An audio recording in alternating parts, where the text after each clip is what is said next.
Pendant les 52 minutes qui vont suivre, cette jeune femme va faire quelque chose d'exceptionnel dans notre monde agité et bruyant. Rien. Absolument rien.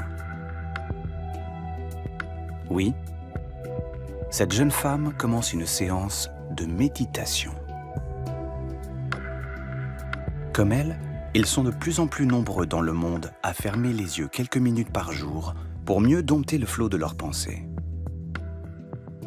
Jamais les sagesses orientales n'avaient à ce point rencontré les savoirs occidentaux. La méditation a été acceptée dans la société occidentale parce que nous avons beaucoup d'études scientifiques à la fois sur son efficacité mais aussi sur son impact sur notre cerveau et notre santé. À la lumière des scanners, chercheurs et médecins découvrent qu'en apaisant nos esprits, la méditation modifie de nombreuses régions de notre cerveau et influence peut-être même l'ensemble de notre organisme. Ce qui concerne l'esprit concerne le corps. Ce qui concerne le corps concerne l'esprit. C'est une fantastique conversation. Entraîner notre esprit aurait-il alors un effet réel sur notre corps? Méditer pourrait-il même, dans certains cas, nous aider à guérir? De plus en plus, la méditation et la médecine deviennent comme les deux faces d'une même pièce. Aujourd'hui, de plus en plus de médecins s'inspirent de traditions millénaires pour changer leur manière de soigner.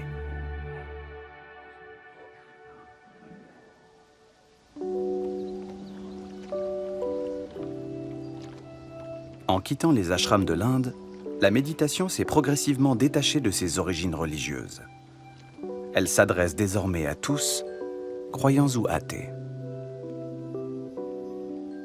Si cette forme de méditation moderne s'appelle méditation de pleine conscience, c'est parce qu'elle cherche simplement à nous rendre attentifs à tout ce qui nous passe par la tête, à nos émotions intimes comme à nos sensations corporelles.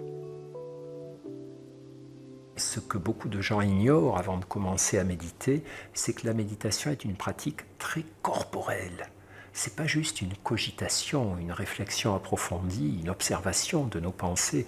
C'est vraiment un moment où on se met à l'écoute de sa personne globale. On regarde ce qui se passe dans notre corps, comment nous respirons, comment nos pensées circulent, comment on accueille les sons. Finalement, c'est une position d'observateur bienveillant.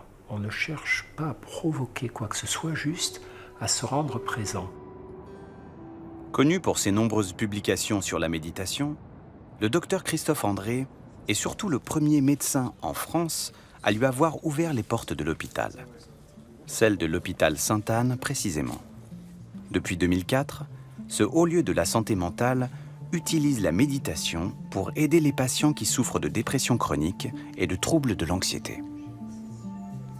Nous, dans le service, nous considérons que la méditation est une approche complémentaire. Elle n'a pas pour vocation de dire « arrêtez les antidépresseurs, c'est mauvais, les psychothérapies, c'est du blabla, laissez tomber ». Nous, on pense que c'est très bien d'avoir des antidépresseurs et des psychothérapies, mais on pense aussi que ça ne suffit pas parfois et qu'on peut encore amplifier, augmenter, améliorer sa santé avec des approches complémentaires comme la méditation. Pour commencer notre exercice de pleine conscience, les mains sont sur les cuisses ou vers les genoux. Les paumes peuvent être tournées vers le bas. À Sainte-Anne, c'est Florent Dulon qui encadre aujourd'hui les séances. Pendant 8 semaines d'affilée, il applique un véritable protocole thérapeutique qui alterne entraînement à domicile et rendez-vous hebdomadaire à l'hôpital. Vous allez ouvrir votre main. Je vais vous mettre ce petit truc dans la paume de la main. Et juste, vous, pour l'instant, faites rien. Vous le regardez. Un petit truc qui n'a peut-être l'air de rien comme ça, mais ce grain de raisin aide en fait les patients dépressifs à sortir de leurs idées noires et morbides. C'est un moyen étonnamment simple de focaliser ses pensées sur l'instant présent. Découvrant sa texture, donc on peut appuyer un petit peu avec la pulpe du doigt, le presser un peu entre le pouce et l'index, et puis lentement on va l'amener tout près de l'oreille. et on va le presser un peu et essayer d'écouter le son qu'il produit à notre oreille. Et puis délicatement, on va l'amener de l'oreille aux narines. Et maintenant, doucement, on le descend et on le met dans la bouche, sur la langue. Ce sera toujours le premier pas de la pleine conscience, c'est de voir quand notre esprit, notre mental, nous embarque ailleurs. Chez certaines personnes, ce grain de raisin n'est pas agréable. Chez d'autres, c'est plutôt des commentaires ou de jugements. Pourquoi il nous fait faire cet exercice? Et c'est de venir accueillir et prendre en compte tout ça, toutes ces pensées qui viennent nous mettre en dehors de l'exercice. Et l'idée, c'est pas du tout de faire abstraction de ça, mais c'est d'en prendre conscience et toujours, pour nous entraîner, en revenir au moment présent et à l'exercice tel qu'il est demandé. À première vue, on a quand même du mal à croire que mâcher des grains de raisin puisse faire aussi bien qu'avaler des petites pilules. C'est pourtant ce qu'a constaté Nathalie, victime d'attaques de panique récurrentes depuis son enfance. Pour elle, l'accompagnement thérapeutique dispensé à Sainte-Anne a fait plus en 1 an que 40 ans de surenchère médicamenteuse. Depuis que je médite, les attaques de panique se sont vraiment espacées, elles sont beaucoup plus rares. Bon, les médicaments, ponctuellement, ils peuvent aider. Je ne prends plus du tout d'antidépresseurs, mais par contre, les anxiolytiques, il peut m'arriver d'en prendre de manière très très ponctuelle, mais plus du tout de manière régulière. Ce qu'on montre à la fois en tant que médecin, en observant l'évolution des patients, mais aussi dans les études de neuroimagerie, etc., c'est que apprendre la méditation à des patients fragiles sur le plan dépressif leur permettait de limiter considérablement le risque de rechute dans les années qui venaient et que ça avait la même efficacité que le maintien sous antidépresseurs. L'expérience menée depuis 15 ans à Sainte-Anne confirme le résultat d'études cliniques conduites en Europe et en Amérique du Nord. Quand on a déjà connu 2 épisodes dépressifs majeurs, méditer 20 minutes par jour réduit de 50% le risque de rechute.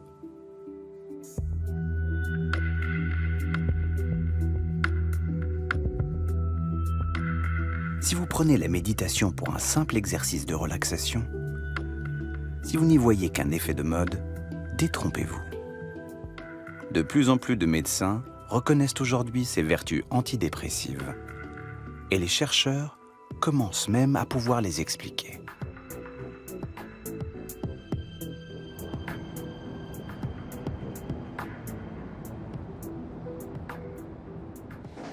À Boston, la neuroscientifique Gaëlle Desbordes s'intéresse à l'action de la méditation sur une petite région du cerveau particulièrement impliquée dans les troubles de l'humeur et de l'anxiété.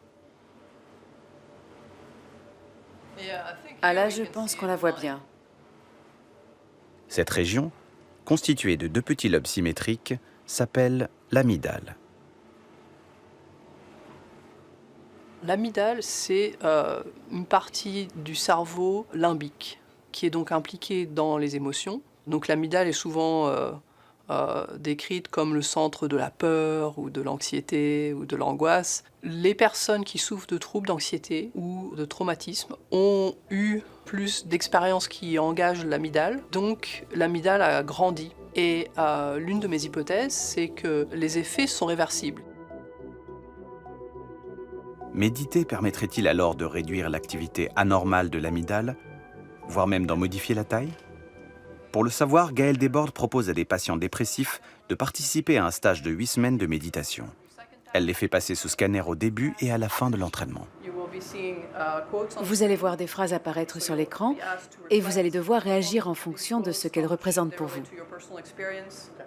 D'accord? Ça va? Alors vous pouvez aller vous installer dans le scanner. Sur l'écran placé devant leurs yeux, les patients voient défiler des phrases symptomatiques de leur état psychique. Le genre de phrases qu'ils ne peuvent pas s'empêcher de ruminer en permanence pendant leur crise de dépression. Si vous avez bien compris et si vous êtes prêts, appuyez sur le bouton. Super, on peut commencer.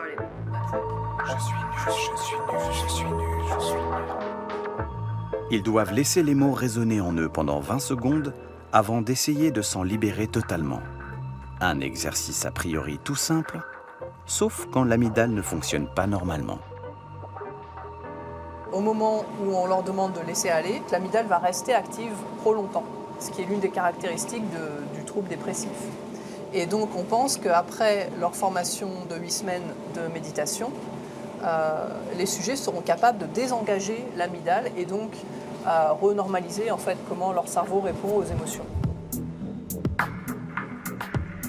Dans son groupe de contrôle, chez des sujets en bonne santé, Gaëlle a constaté que 8 semaines de méditation réduisent effectivement l'activité de l'amygdale. Elle espère à présent mettre en évidence le même phénomène chez les personnes souffrant de dépression.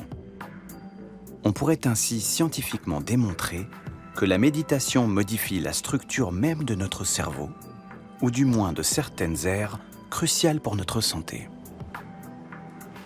Le but de ces études neuroscientifiques, c'est d'avoir des données qui démontrent l'efficacité de ces interventions à base de méditation, mais aussi par quel mécanisme elles fonctionnent, et peut-être aussi de prescrire des interventions de méditation comme une forme de thérapie qui soit reconnue, qui soit validée scientifiquement, déterminer combien de temps les gens doivent pratiquer, est-ce qu'il est nécessaire de le faire tous les jours, est-ce qu'il est nécessaire de le faire pour une durée déterminée ou pas, c'est ce qu'on espère pouvoir démontrer dans les années à venir. Quand le programme de Gaëlle Desbordes sur l'amygdale livrera ses résultats définitifs, cela permettra d'améliorer encore la prise en charge des patients et de traiter durablement les troubles dépressifs. Gaëlle et son équipe espèrent en effet découvrir comment entraîner efficacement son cerveau pour qu'il puisse corriger par lui-même certains de ses dysfonctionnements. Depuis l'IRM, on a découvert qu'il y avait également des changements qui pouvaient exister dans le cerveau après avoir pratiqué.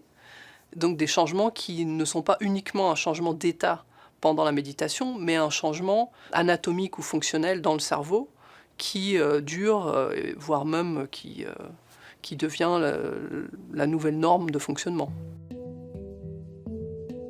L'amygdale qu'étudie actuellement Gaëlle Desbordes n'est pas la seule aire cérébrale qui change quand on médite régulièrement tout au long de sa vie.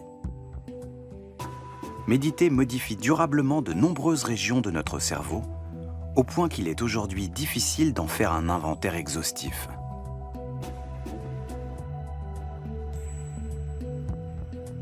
Alors non. Définitivement non. Notre méditante ne fait pas rien depuis qu'elle a fermé les yeux. Elle stimule intensément ce que les spécialistes appellent neuroplasticité.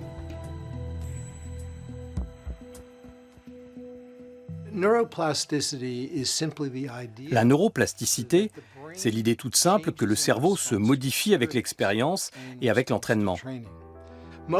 La plupart du temps, ça se passe malgré nous. La plupart du temps, nos cerveaux sont façonnés par ce qui se passe autour de nous. Avec la méditation, ce que l'on fait, c'est qu'on dirige enfin notre cerveau. On oriente volontairement la neuroplasticité. Pour nous, la méditation, c'est une forme d'entraînement mental. Référence mondiale des études neuroscientifiques sur la méditation, Richard Davidson ausculte depuis des décennies le cerveau des grands méditants, comme le moine bouddhiste Mathieu Ricard.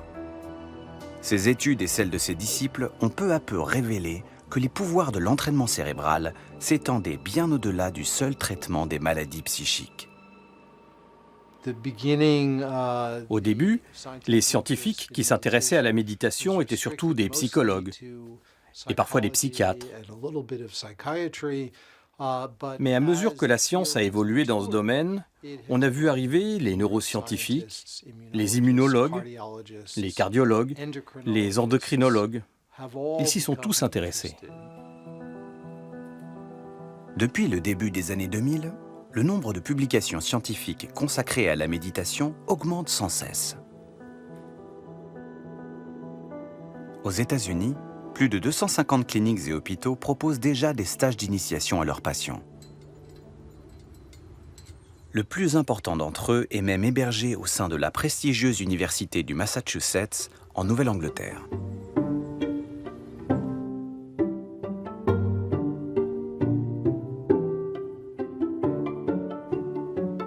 le Center for Mindfulness de Worcester, c'est un peu la Mecque de la planète méditation, le temple de la pleine conscience.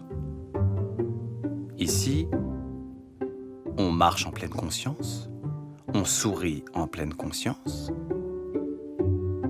on s'étire en pleine conscience et on finirait même par s'endormir sans en avoir conscience.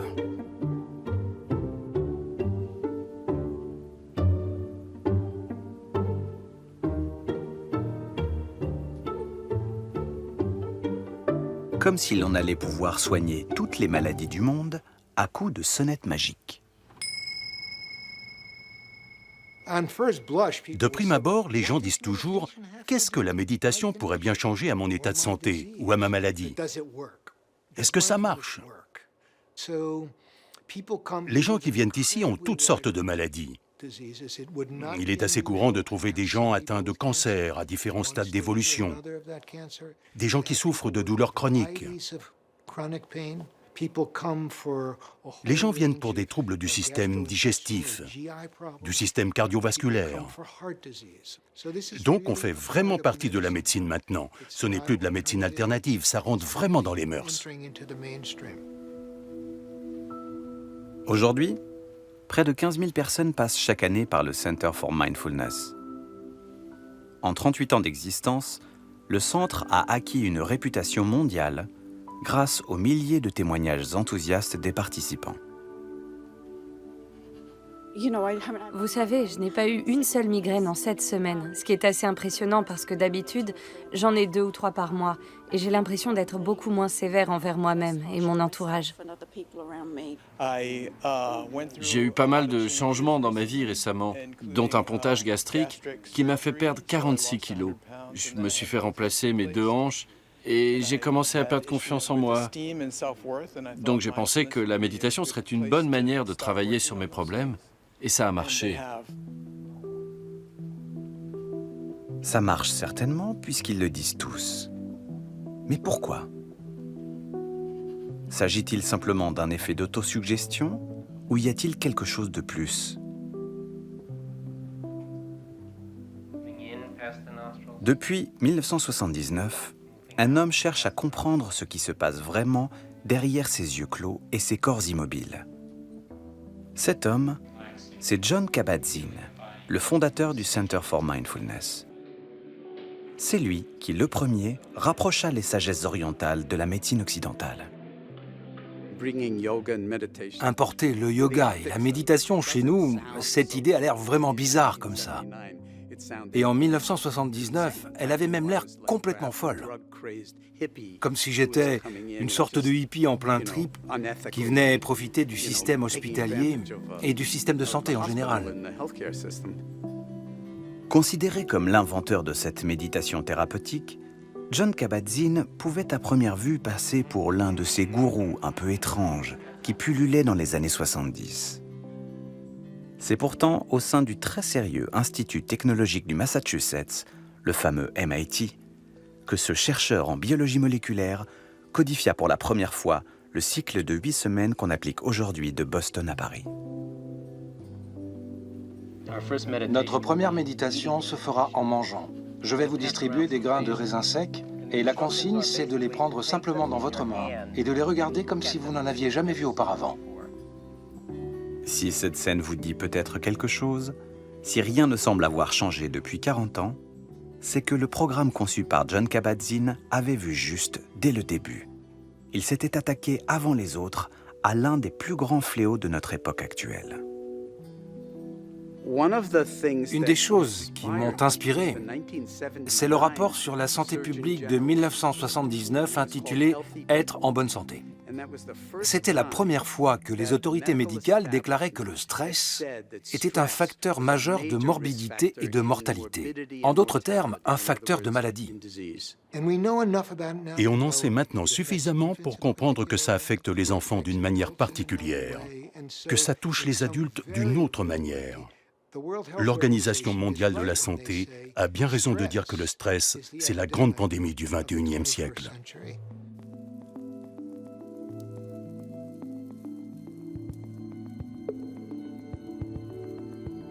Rester zen en toutes circonstances suffirait-il à nous prémunir des maladies liées au stress? Comment des gestes aussi simples peuvent-ils vraiment produire un effet sur notre corps?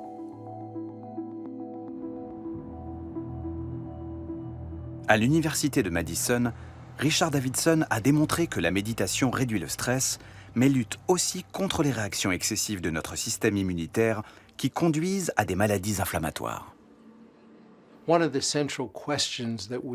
Une des questions centrales qui revient souvent dans ces études porte sur l'impact de la méditation sur l'inflammation. Parce que l'inflammation est à la source de nombreuses maladies chroniques. On sait que les maladies cardiovasculaires, le diabète, l'arthrose et même des formes de démence comme la maladie d'Alzheimer ont toutes une dimension inflammatoire. Et il y a de bonnes raisons de croire que la méditation a un effet anti-inflammatoire, qu'elle peut agir sur les agents biologiques responsables de l'inflammation. Pour comprendre comment la méditation empêche le stress d'affecter nos défenses immunitaires, les scientifiques ont commencé par reproduire en laboratoire une situation emblématique de la vie moderne. Imaginez que c'est un entretien d'embauche. Vous postulez au métier de vos rêves. On a fait passer un test de stress psychosocial à des gens qui n'avaient au départ aucune expérience de méditation et qu'on a testé avant et après leur formation pour pouvoir les comparer à des méditants expérimentés. Ce test, appelé test de Trier, permet aux scientifiques de mesurer les réactions de notre organisme quand nous sommes soumis à une pression intense ou prolongée. Vous avez 5 minutes pour expliquer à ces 2 personnes pourquoi ce travail est fait pour vous, pourquoi votre candidature est la meilleure. Il y a une caméra et un micro. Cet entretien sera intégralement enregistré. Ils doivent improviser un discours et ensuite faire du calcul mental. La combinaison des deux est très efficace pour susciter le stress sur le plan psychologique et physiologique. Votre temps est écoulé. Laissez vos notes sur la table et dirigez-vous vers le micro. Chez la plupart d'entre nous, le stress est l'exemple type d'une stratégie d'adaptation-réaction. Le rythme cardiaque augmente, on transpire abondamment, on rougit, et tout ça est lié à des changements dans notre métabolisme. Quand nous nous sentons menacés, notre système endocrinien libère en toute urgence des messagers chimiques, les hormones. Elles fournissent un brusque et utile surplus d'énergie à notre organisme, mais l'une d'elles, le cortisol, peut aussi avoir des effets délétères sur la santé. C'est la surproduction de cortisol qui provoque l'affaiblissement général de nos défenses immunitaires et favorise du même coup les réactions inflammatoires. Le cortisol est une hormone de stress qui est sécrétée par les glandes surrénales. Elle active certaines régions du cerveau pour permettre à l'organisme de répondre efficacement à une éventuelle menace. Mais si on la stimule trop, alors ce mécanisme, qui est très utile dans certaines circonstances, finit à l'inverse par provoquer des maladies. Méditer permettrait-il de réguler le taux de cortisol et de limiter ainsi ses effets négatifs sur notre santé? Maintenant, on va prélever un échantillon de votre salive. Prenez ce coton et mettez-le dans votre bouche. Gardez-le pendant 1 minute. Les prélèvements de salive effectués avant et après un entraînement de 8 semaines à la méditation ont confirmé l'intuition des chercheurs.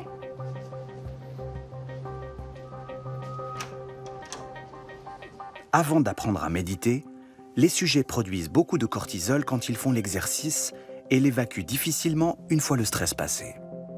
Après 8 semaines de méditation intensive, leur taux de cortisol est moins élevé pendant le même exercice et surtout revient beaucoup plus vite à la normale.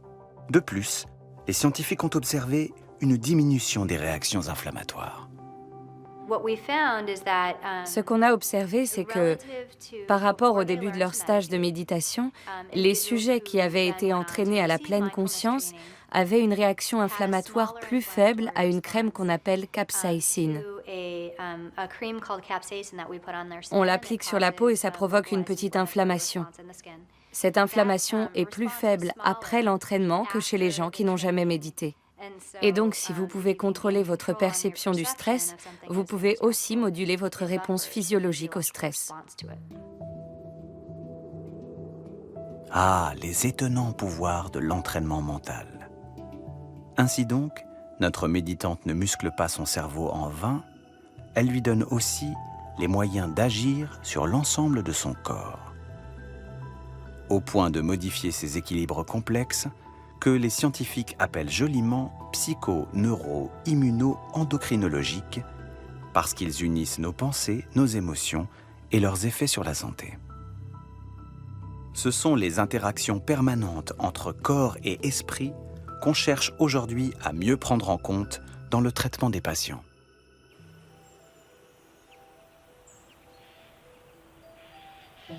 À l'hôpital de la Pitié-Salpêtrière à Paris, le docteur Corinne Inar-Bagnis accompagne depuis 3 ans des patients suivis dans les services de néphrologie, de cardiologie ou même d'oncologie.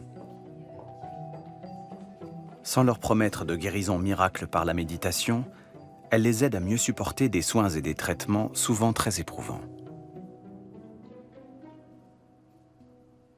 Nous pouvons, à travers la respiration, nous reconnecter à nous-mêmes, à l'intérieur.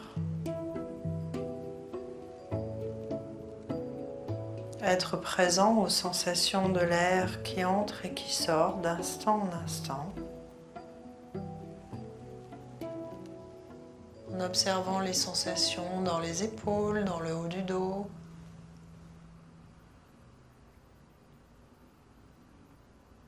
Et en laissant les vertèbres se remettre les unes sur les autres, comme un collier de perles.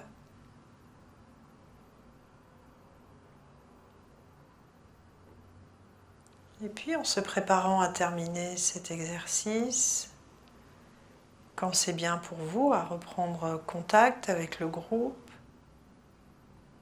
Quand on a une maladie et qu'on a un corps qui ne répond pas à nos attentes parce qu'il est malade, on a tendance à plus trop s'en occuper.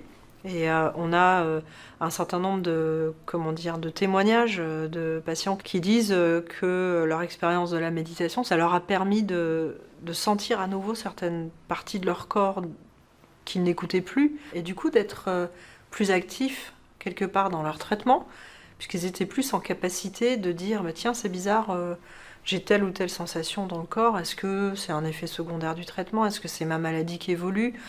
et de pouvoir en parler avec l'équipe médicale.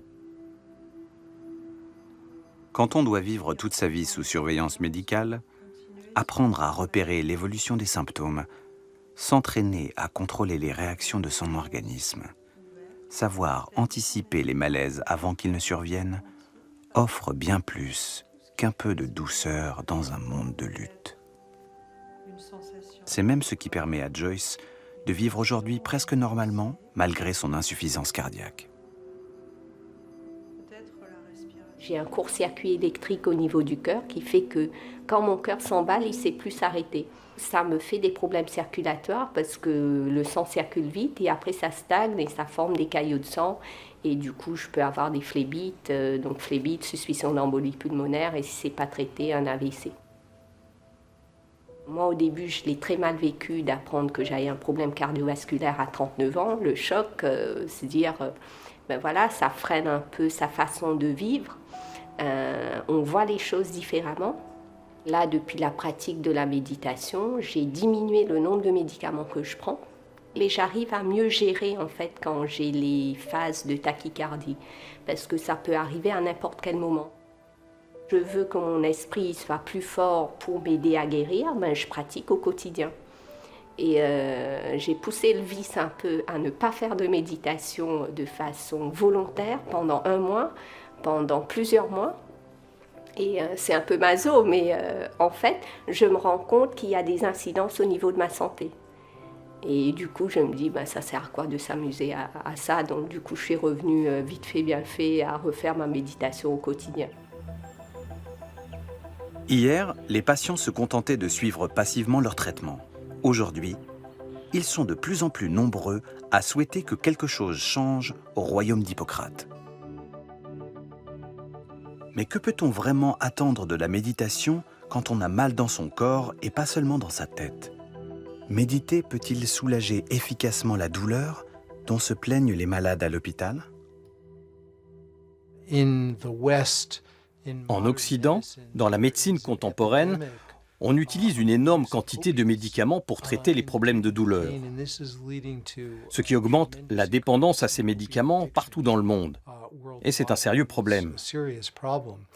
Or, il se trouve qu'on comprend aujourd'hui beaucoup mieux les circuits neuronaux qui interviennent dans les phénomènes de douleur. Et ça nous donne une très bonne base pour savoir où et comment la méditation peut agir. La douleur est en elle-même un mécanisme d'adaptation vital à notre survie. En l'étudiant de plus près, les scientifiques ont découvert qu'elle associait nos sens et notre cerveau d'une manière particulièrement subtile et complexe. Pendant longtemps, on a cherché un centre de la douleur, comme on a un centre du langage, un centre de la vision. Et en fait, on s'est rendu compte qu'il n'y a pas du tout un centre à un endroit donné du cerveau, mais un maillage, ce qu'on appelle maintenant la matrice de la douleur. Et ce qui veut dire qu'effectivement, on a un circuit qui part en général de la périphérie, des organes, et qui monte par la moelle épinière jusque dans le cerveau. Et dans le cerveau, on a une espèce de feu d'artifice, c'est-à-dire qu'on a un certain nombre de zones qui interfèrent toutes les unes avec les autres pour qu'on ressente cette douleur. Et en fait, ce message de douleur qui arrive au niveau du cerveau, il est traité par un gros ordinateur qui est notre cerveau, mais de différentes manières, avec différents filtres. Et selon ce qu'on a déjà vécu, selon ce qu'on craint, selon ce qu'on est à ce moment-là, et selon notre humeur, on sait que ça va déteindre, ça va amplifier ou minimiser notre ressenti de la douleur. Jusqu'ici, la douleur était considérée comme une réaction incontrôlable, une sorte de réflexe de l'organisme soumis à une agression extérieure. En fait, on sait aujourd'hui que nous augmentons inconsciemment ces effets par des projections mentales disproportionnées. En clair, nous nous faisons d'autant plus mal que nous avons peur d'avoir mal. Une grande partie de la souffrance que nous ressentons quand nous avons mal ne vient pas de la douleur elle-même, mais de l'anticipation de la douleur. Par exemple, si quelqu'un sait qu'il va subir un certain type de traitement qui fait mal, la peur, l'anxiété et la souffrance au sens littéral du terme liée à l'anticipation du traitement va être aussi toxique, voire plus toxique que la douleur elle-même. Pour comprendre comment la méditation agit sur les phénomènes d'anticipation anxieuse de la douleur, les scientifiques ont fait défiler sous scanner des novices et des méditants expérimentés. Ils leur ont infligé une légère brûlure au poignet et ont observé les réactions de leur cerveau. Experts et novices étaient prévenus 10 secondes à l'avance que la température allait brusquement augmenter. Et voilà ce que l'on a découvert. Chez les novices, qui venaient tout juste d'apprendre à méditer, quand on les prévenait qu'ils allaient ressentir une douleur, leur cerveau réagissait comme si la douleur était déjà là. Il y avait une activité intense dans les différentes régions qui forment ce que l'on appelle la matrice de la douleur. Leur cerveau s'allumait immédiatement. Chez les méditants expérimentés, presque rien. Le signal était quasiment plat. Si les méditants parviennent à limiter l'anticipation réflexe de leur cerveau, faut-il pour autant conclure qu'ils ne ressentent plus du tout la douleur? Pour les scientifiques, ce n'est pas tout à fait ce que montre l'analyse des données. Étonnamment, le cerveau des méditants répond de manière plus intense à la douleur que celui des non-méditants, et non pas le contraire. La réaction est paradoxalement plus forte, mais ensuite, pendant la phase de récupération, ils reviennent tout de suite à la normale, alors que les novices continuent de présenter une activité intense dans les différentes aires cérébrales de la douleur. Le cerveau des grands méditants s'active pleinement quand la douleur est là pour permettre à l'organisme de réagir en cas de danger. En revanche, il reste absolument serein avant et après. Collaborateur de longue date de Richard Davidson, c'est le neuroscientifique Antoine Lutz qui poursuit aujourd'hui à Lyon cette étude majeure sur la douleur. Nous, finalement, on essaie de comprendre au niveau neuronal qu'est-ce qui se passe et qu'est-ce qui expliquerait les résultats cliniques que l'on a pu trouver sur l'impact de la pleine conscience sur la douleur. On va se pencher notamment sur une région qui s'appelle l'insula, qui reflète tous les processus du ressenti de la douleur. L'insula, qu'étudie Antoine Lutz, est une région encore méconnue de notre cerveau. Cachée dans les replis du cortex, c'est grâce à elle que nous pouvons prendre conscience des signaux renvoyés par nos sens. C'est là, sans doute, qu'un influx douloureux se transforme en sensation douloureuse. L'insula, c'est une région qui va d'une part, de sa partie postérieure, coder la localisation de la douleur. C'est une région qui dit dans quelle partie du corps se produit la sensation douloureuse. Mais l'autre partie de l'insula, la partie plus antérieure, est impliquée dans des phénomènes d'anticipation de la douleur. Pour son étude sur l'insula qui vient tout juste de commencer, Antoine Lutz et son équipe vont observer pendant plusieurs mois comment évolue le cerveau de novices qui découvrent la méditation. Respirez naturellement, comme à l'ordinaire, et cela à votre rythme. Les premiers résultats montrent que les méditants expérimentés présentent un volume de tissu cérébral plus important dans l'insula et dans certaines régions du cortex préfrontal. Pour Antoine Lutz, c'est peut-être ce qui explique pourquoi la méditation change profondément notre rapport à la douleur. La méditation ne va pas changer l'expérience brute de la douleur, mais elle ne va pas rajouter quelque chose dessus. On va changer la relation que l'on a à la douleur, mais pas changer la douleur elle-même.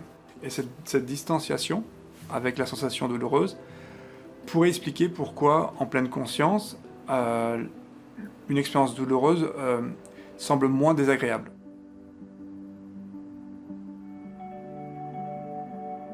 Méditer ne fera jamais de nous des fakirs insensibles à la douleur, mais on peut apprendre à contrôler certaines réactions automatiques de notre corps, même les plus pénibles et les moins agréables.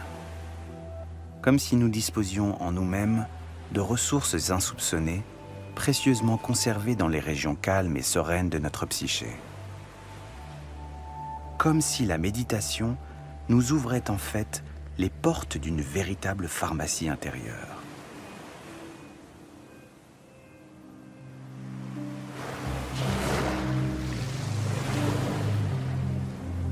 Au début des années 2000, une équipe californienne a entrepris de répertorier l'ensemble des effets de la méditation sur le cerveau et le corps de ceux qui la pratiquent. Piloté par le professeur Clifford Saron, le projet Shamatha est l'un des plus ambitieux programmes de recherche jamais entrepris sur la méditation et ses effets sur la santé. Le projet consistait à étudier 2 groupes de 30 personnes qui avaient été tirées au sort pour participer à une retraite de 3 mois au cœur des montagnes rocheuses. On avait élaboré une quinzaine de tâches assistées par ordinateur pour étudier différents aspects de la régulation des émotions, de l'attention, sélective ou soutenue. Le travail est toujours en cours pour analyser les données. Et on est encore loin d'avoir terminé.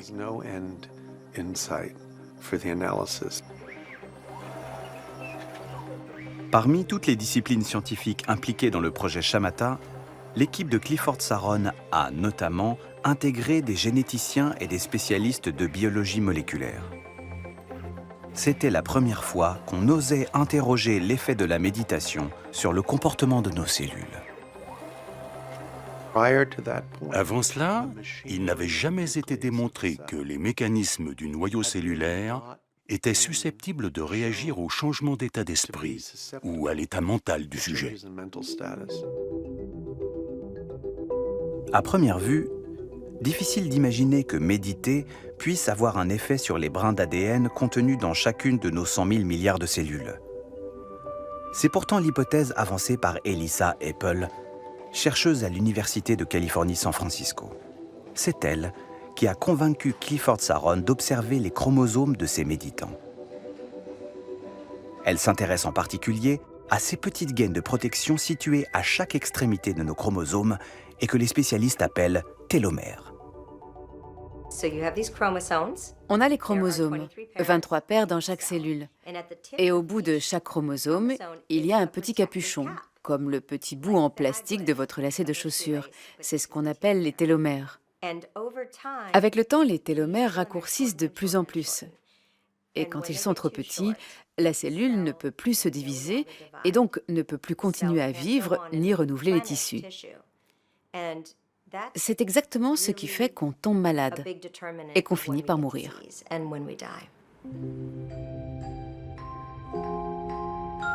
Les télomères jouent un rôle vital pour préserver la santé de notre organisme.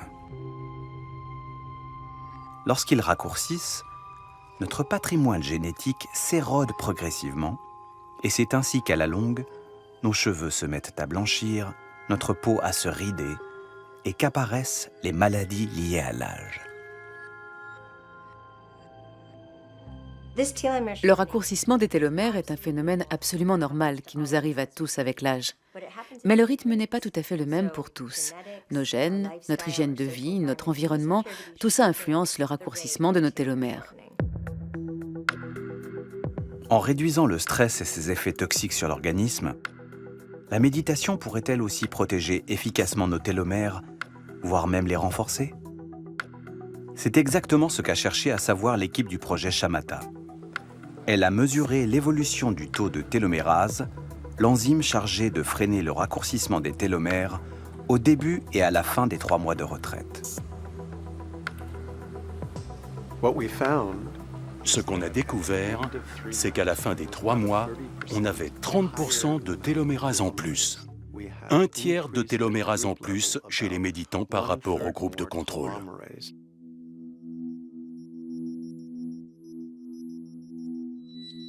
3 mois de méditation intensive, un tiers de télomérase en plus. Avec cette expérience, on venait de mettre en évidence que la méditation pouvait influencer l'un des mécanismes les plus fondamentaux de notre biologie, le vieillissement cellulaire. Pour toute l'équipe du projet Shamatha, on ne pouvait pas en rester là. Il fallait désormais mesurer les conséquences de ces premières observations sur la longueur des télomères eux-mêmes. Cliff a été le premier à dire « Étudions ça dans le cadre d'une retraite de méditation intensive ». Nous avions fait l'étude Shamatha qui avait donné des résultats très prometteurs. Mais à ce moment-là, on n'avait étudié que l'enzyme, que la télomérase, parce qu'on ne pensait pas vraiment que les télomères pouvaient changer aussi rapidement. Donc Cliff Saron a suivi une retraite de 3 semaines et on a étudié les télomères avant et après la retraite. Cette étude a donné des résultats impressionnants.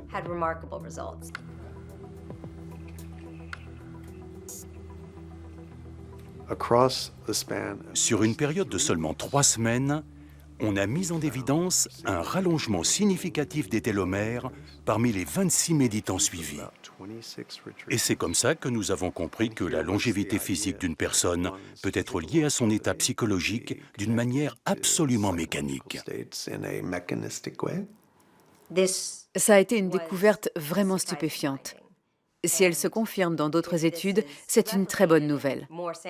La méditation pourrait ralentir le rythme du vieillissement. Elle stimule la télomérase et renforce les télomères, de sorte qu'ils raccourcissent moins vite avec le temps. Cette étude en est encore à ses débuts, mais nos résultats sont très encourageants et prometteurs. Et quand on dit que nos cellules nous écoutent, que nos télomères écoutent nos pensées et nos émotions, ce qu'on veut dire en fait, c'est que nous avons le pouvoir de créer notre propre environnement biochimique, qu'il soit calme et régénérant, ou à l'inverse, en état de stress permanent. Et ça affecte vraiment nos télomères et la chimie de nos cellules. Rester jeune aussi longtemps qu'on cultive les charmes de l'instant présent. Prolonger sa vie en entretenant son cerveau comme on entretient son corps, la promesse est bien séduisante.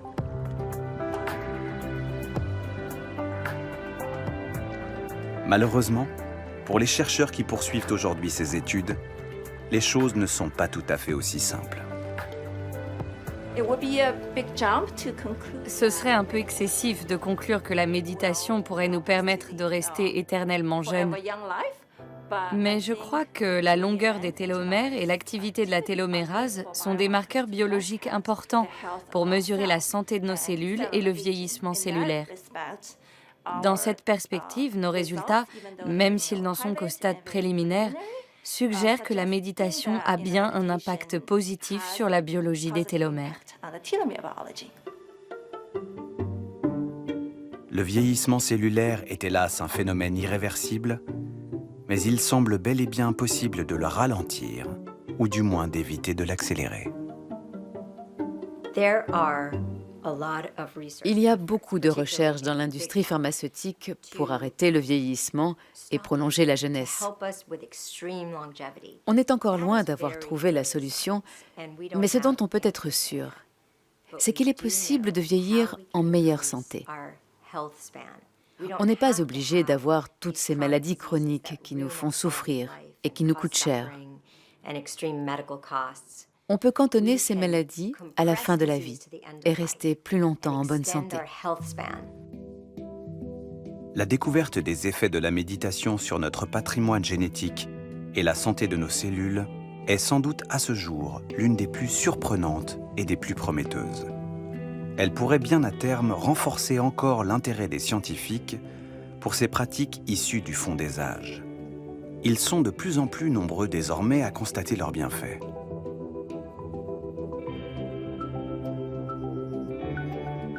À quelques kilomètres de Strasbourg, au sommet du Mont Saint-Odile, on vient aujourd'hui de toute l'Europe pour découvrir leurs vertus thérapeutiques. Ici, sous la direction du rhumatologue Jean-Gérard Bloch, médecins et professionnels de santé viennent préparer le premier diplôme de méditation délivré par l'université française. Longtemps, les disciplines médicales étaient très cloisonnées, même si tout le monde a dans l'idée que cette cloison est artificielle, mais aujourd'hui même ces séparations commencent à s'estomper et s'ouvre ainsi un champ de médecine intégrative, on commence à l'appeler comme ça, ou de médecine du corps-esprit, et qui pour moi peut peut-être même s'appeler médecine de l'être. Chaque année, au cœur de l'hiver, les médecins de demain apprennent à leur tour à respirer en pleine conscience, à marcher en pleine conscience, à mettre leur corps au repos pour mieux dompter le flot de leurs pensées. Après ces progrès extraordinaires de la médecine technicienne, il fallait que nous rattrapions un petit peu le retard pris par la médecine humaniste. Et là, voilà, j'ai le sentiment que nous sommes à une époque où les choses s'équilibrent dans ce sens. Petit à petit, la médecine occidentale amorce sa métamorphose, intégrant progressivement les acquis d'une quarantaine d'années de recherche menées hors des sentiers battus.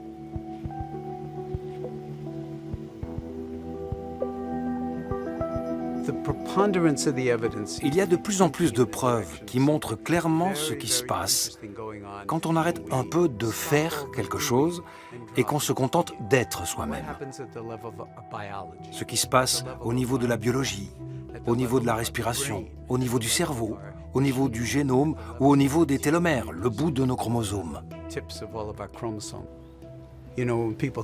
Les gens pensent que la méditation, c'est un truc bizarre, comme un rituel de magie, de conscience cosmique, ou quelque chose du genre. Mais ça n'a rien à voir. Il ne s'agit pas de partir dans le cosmos, mais d'être pleinement là où vous êtes. Et s'il y a de la magie, elle est à l'intérieur de vous-même. Alors oui, définitivement oui. Il y a maintenant une science de la pleine conscience. Corps et esprit forment un tout, et c'est l'ensemble des composantes psychologiques, neurologiques et physiologiques que les chercheurs et les médecins veulent désormais prendre en compte pour améliorer notre santé. Notre vision, c'est que méditer sera bientôt aussi banal que de se brosser les dents. Cela fera partie de notre routine quotidienne. On traite nos dents avec respect en les brossant et en les soignant. On devrait vraiment prendre soin de notre esprit et de notre cerveau avec autant de respect.